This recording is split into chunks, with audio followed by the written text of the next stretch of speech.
Morning. How's it bloody going? What a lovely day it is today. And today is going to be an even better day.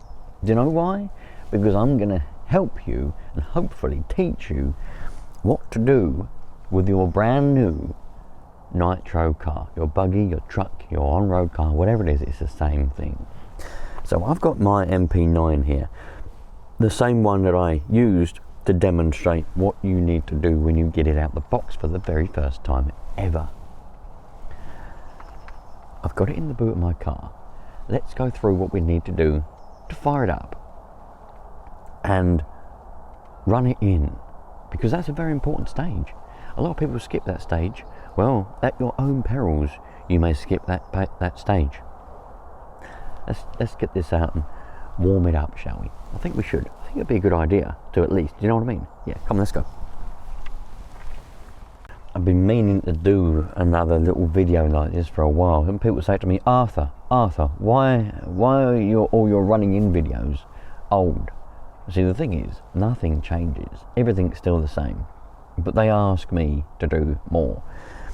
I suppose it's because there's young people, there's more new people coming into the hobby of Nitro than ever before, apart from when it was new back in, well, not when it was new, but apart from in the 80s and 90s and early 2000s when Nitro was at its peak. But anyway, you say, Arthur, do some more videos, I will do some more videos, definitely. So we've got our buggy here. The first thing we need to do, stick a bit of Nitro in the tank, so we'll do that. Let me, we'll get a bit of Nitro, stick it in the tank. You can get, I brought this one specially because this bottle is the one that beginners tend to buy. So this is 20% and it's perfectly good. You can just stuff it in the tank and have a good time. So we'll do just that. All you do, you get your little filly bottle there like that, and you open up your bottle of nitrolium. Right, get your little bottle, squeeze it, stuff it in there and let go. Yeah, and that will suck in a bit of nitrolium. Yeah, all the dinosaurs and all the goodness is all in there. And then you can pull that open like that, squeeze a bit in there like that, right to the very top. Make sure you don't spill any of it, and Bob's your uncle, Fanny's your aunt. We're ready to go and have a good time. Now, I mentioned before about engine heaters. Now, I've brung the battery for my engine heater, but I haven't brung the engine heater because I'm a bit of a cock. But what I have brung is the heat gun. Now, the heat gun is a massively important thing when you're firing up your new engine for the very first time, because it needs to be nice and hot. All right, it'll benefit you heating up any engine for, before you're going to start it. It'll make things a lot easier. The temperature outside at the moment for me is minus 14 degrees. That's not really. It'd be funny if it was though, wouldn't it? Now, I think it's about 4 degrees Celsius, so it would definitely benefit us to heat this up. Give it a nice warm. I like this heat gun because it fits nicely in that crevice there, see, in the top of the head. Fits lovely in there, and it's very handy for warming up your engines. So, the next thing you need to do, you could have done that before, or you can do it after. It doesn't really matter when you do it, but you need to prime it. So you need to get your little bit of pipe, like that, one that comes off your exhaust, and just blow down it, and then that will blow out the fuel. But let's take it off first to make sure we've got no jelly in there. Nope, no jelly in there. Right, so put that on there like that. Now you blow down there, open up the throttle, and blow. You hear a little psst. That's just where the air's gone through, and then a bit of nitro's followed it, and away we go. Now we get our glow starter and we put it in the top there like that, and then we just pull and see what happens.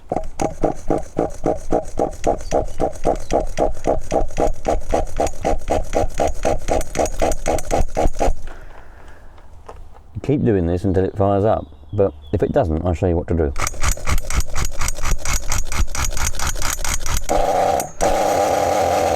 There we go.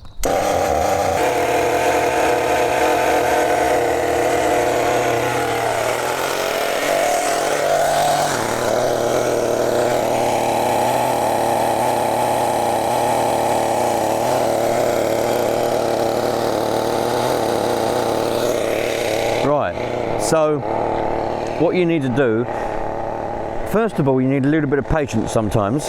If your engine's brand spanking new, it might take a little while to want to fire up. One of the main things that people get stuck on is patience. Because it doesn't fire up in the first couple of pulls, they think that there's something wrong with it and they get the ump with it. There's probably nothing wrong with it at all.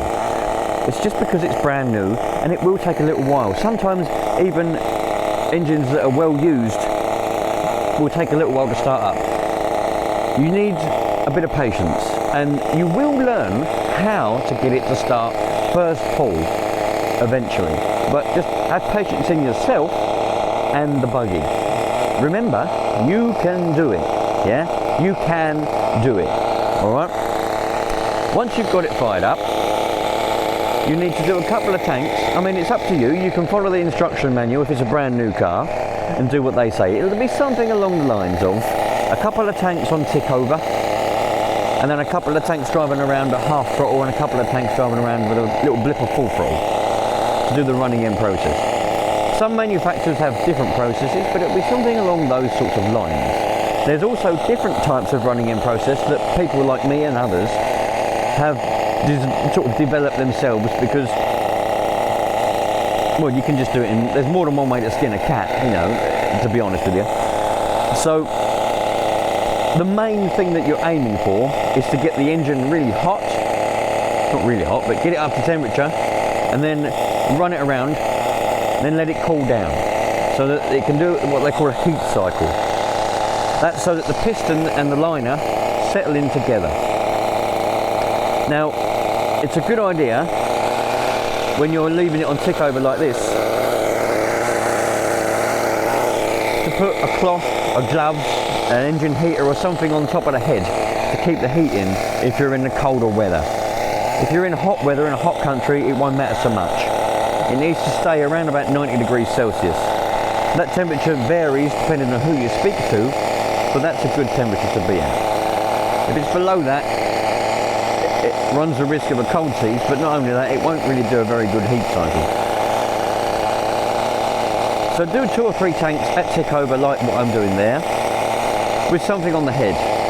If you really want to go in depth with it, and some people say this is mandatory, but in my opinion it's definitely not, as long as you're making a bit of an effort to manage the heat, you don't need a thermometer, alright? Some people say a thermometer is extremely important. I'll leave that up to you, whether you want to use a thermometer to measure the temperature in periodic times or not. It's up to you. I don't really care what you do because you're in there and I'm over here, but I'm trying to help you. So no, we do a couple of tanks like that. And then we can move on to the next stage. Alright, so this is the next stage. Now you see, that may happen to you. If that happens to you, which I can almost guarantee it will, you'll be on your second stage of running in your buggy, your car. You've done your little bit of ticking over. Oh, what's that? That's cool. You've done your little bit of ticking over. You've done your couple of tanks ticking over. And now you put it on the ground and you're eager to go and drive it for the first time, to do your laps of half throttle, you know, quarter throttle, half throttle blips. You pull away and it does that. And you get the ump. You go, for God's sake, bloody thing. Why does it do that for? Why can't it just run? Well, the reason why it's probably done that is because when they're brand new from the factory, they're set quite rich because they need to be rich. Rich means loads of fuel going in, loads of it, and not a lot of air. Okay, so you've got a rich mixture. Imagine you stuffing a load of food in your face. You've put loads of food in your mouth. You know, you're having trouble chewing it. And you can't swallow it because there's too much. Same thing with an engine. It's stuffing loads of food down its throat and it can't manage it. It can't swallow it, so it just conks out. You've choked and died, that's choked and died. Okay? So it will happen. You just need to persevere with it. Fire it up again, wherever my glow starter's gone. Fire it up again, and just little bits of throttle, and you'll clear it. It should clear off. Don't forget that it's sat there ticking over, building up a load of food in its throat, and it's probably just needs a bit of a clear out.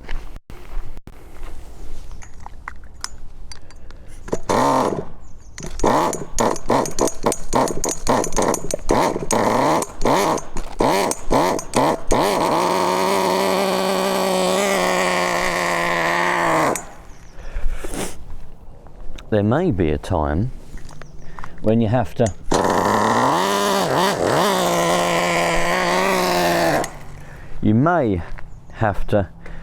take a little bit of that food away, take a little bit of fuel away from it, because it may be too rich. So you get your screwdriver, and I'll show you exactly what to do in a minute, but we'll do it just to get it going for now. But you get your screwdriver and you find the high speed needle, the high end needle, turn it in, and that's cock. That's all you have to do.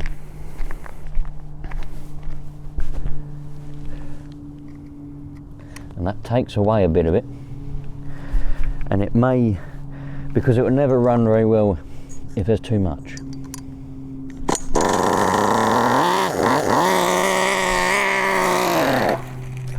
Still a bit too much, so we can take away a little bit more.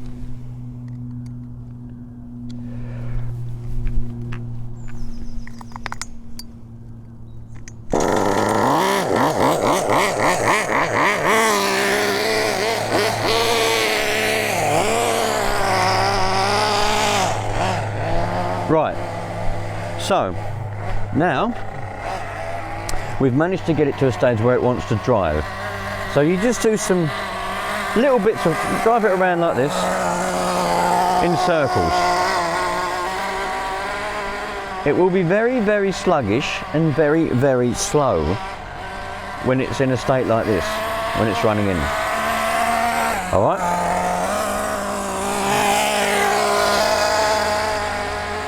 The piston and the liner need to get used to each other.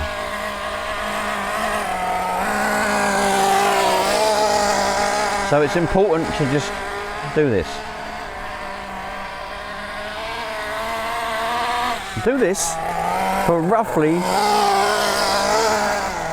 2 or 3 tanks of nitro. It won't take long because it's running so rich, it's just stuffing it down its throat. Simple as that.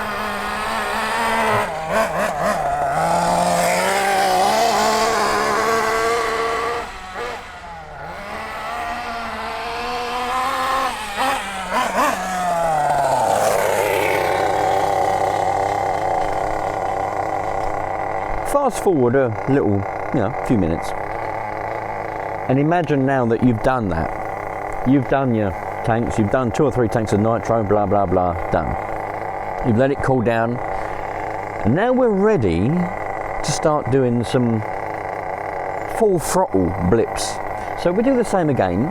We go around in our circles or our oval shape, but when we go on the straight section, we blip full throttle for a little while and see what it does.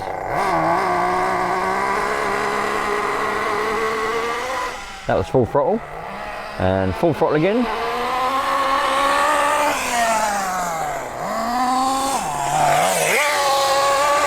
Full throttle again.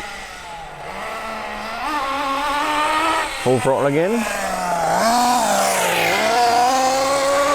Full throttle again. Full throttle again.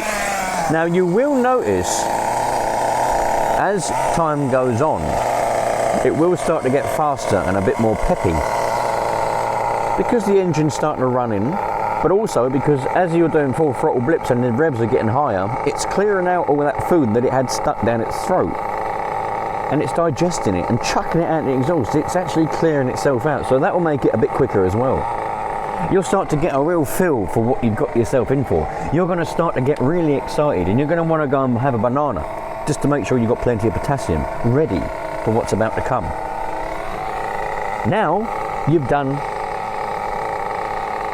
your 2 or 3 tanks of full throttle blips. Now we're ready for the real stuff. Now we're ready to go. You need to hold on to your trousers because they're going to fall off, all right? Pull them up and get ready to rock and roll for this, because this is going to be serious. Now we can start adjusting that high-speed needle. Let me show you exactly what you need to be adjusting.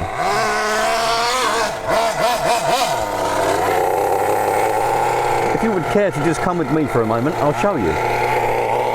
Okay then, so what have we got here? I'll tell you what we got here. This one here, this is the high-end needle, the high-speed needle.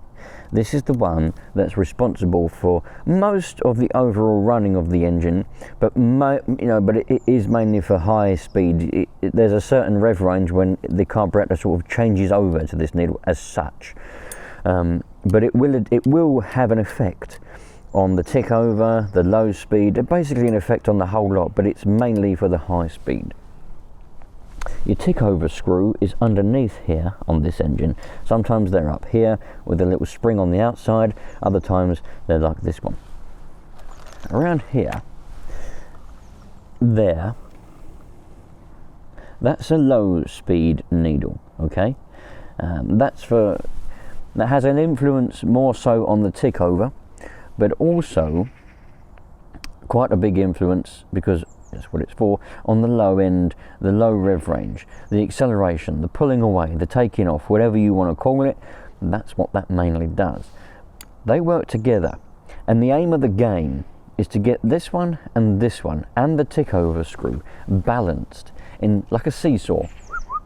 Or if you've ever seen a proper set of scales, not a digital set, a proper set of scales when you put the weights on one side and your food or whatever on the other side, and you balance them. A carburetor is a balancing act. You need to get them, all those screws, balanced so that they work together and they make your engine run the optimal that it can run. Depends what you're aiming for. Okie dokie. So I haven't actually changed them yet. They're as they were. I haven't done anything to it yet. Let's do one run up and down, just see what we are at the moment. Right, that was our running in tune.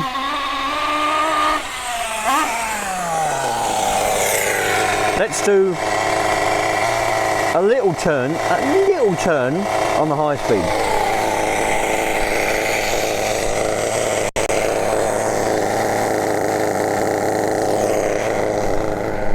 That was a gnat's cock, just a little bit, yeah?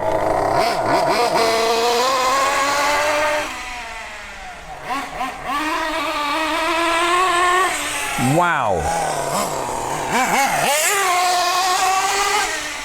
Ho, ho, ho. We're rolling now.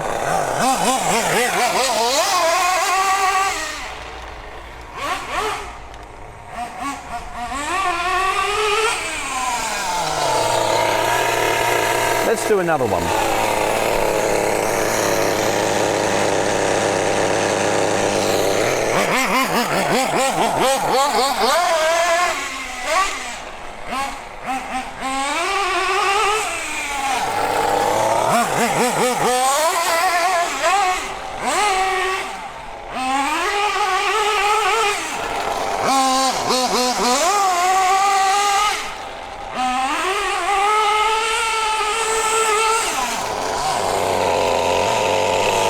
Wow, what an improvement.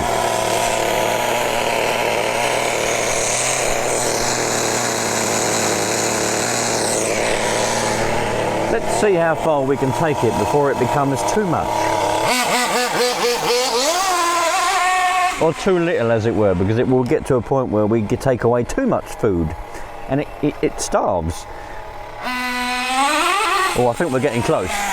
Going by how that sounds, I think we're getting close. Oh, yeah, we're getting close now. Ready? You need to listen for the whoop. That's when it's starving. Whoop. That's starving. Listen, listen.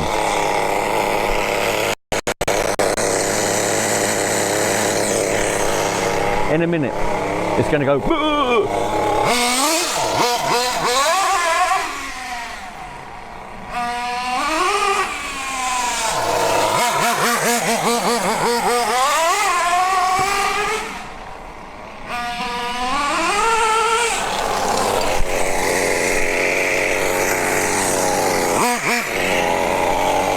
we'll keep going until we get that sound.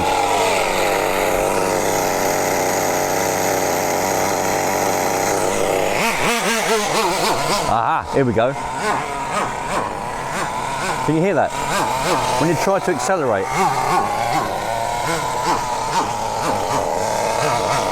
Won't do it. That's because you've taken away too much food. It's starving. It's homeless. It has nothing. Let's give it some more. We'll give a bit back, and I reckon then we'll be rolling. We're flying like a kite. Woo! Flying!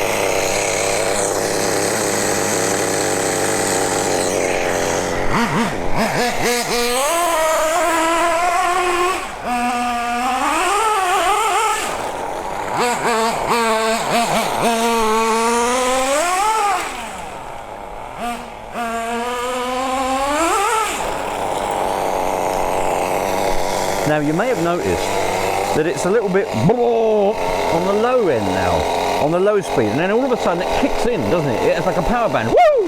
That's because the low speed is a bit lean now, because we've been playing with the high speed. Don't forget, this wasn't really a new engine. Now, it was one that I'd put in. I've done this on purpose, obviously, so it wouldn't have been set exactly from the factory. But let's have a little play around with that low speed.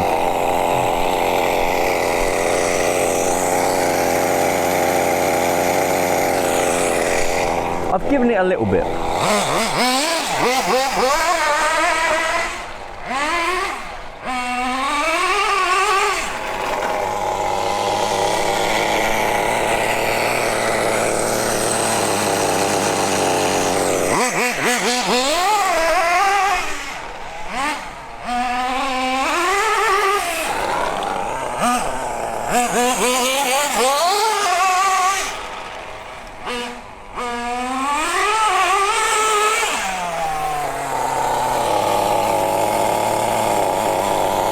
I'd say that that's good enough. Now, this isn't a tuning video, don't forget. This video is supposed to help you to understand how to get your car moving and driving for the first time if you don't know how.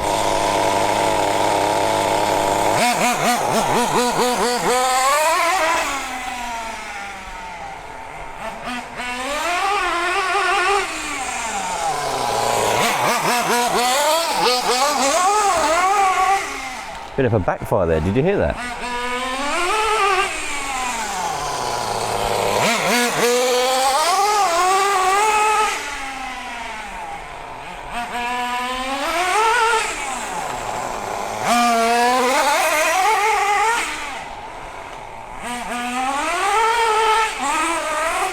Ho ho!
So, a couple of things.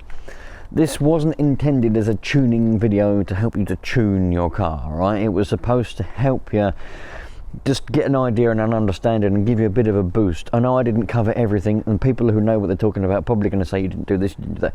I don't really care about any of that kind of stuff.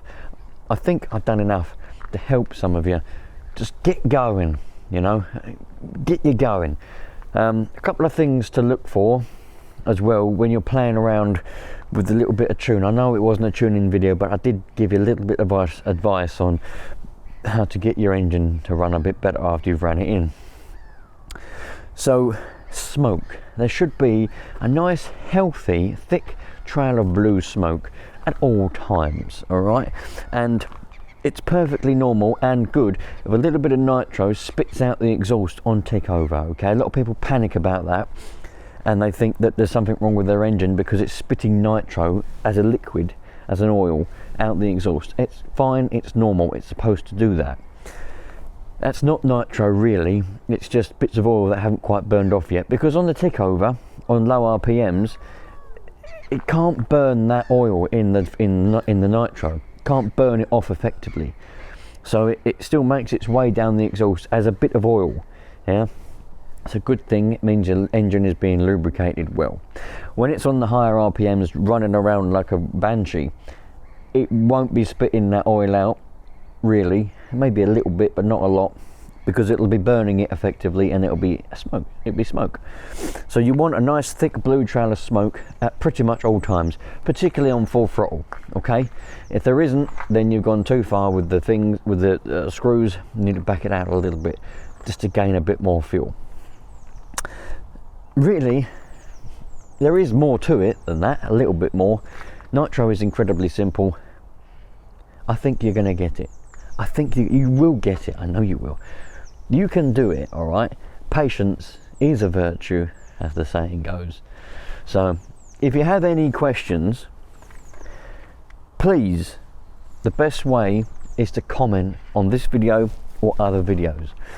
If you comment, not just me, but other people can see those comments and they can help you as well. All right? And we're all going to get going together. It's going to be great. This year, 2026, is going to be a great year for nitro. Already people are buying them left, right and centre more than they did last year. They're starting to realise that the electric bubble isn't as good as it was made out to be. Nitro is king. I hope you're going to have a good time with your nitro car. There is going to be, I've already got tuning videos out there on the net, so if you've got a surfboard, go and have a look for them. But I'm going to do some more tuning videos. I'm going to use this buggy for every single one so that we've got a clean board all the way along. And I'm going to get you to be able to tune your buggy or your car or your monster truck or whatever it is you've got to within an inch of its life. You're going to have the best running nitro car on your street. Believe me. I'll catch you on the next one. Treat people nicely. Don't take other people for granted, and we'll all have a nice happy life together. Cheerio, you lot. All the best.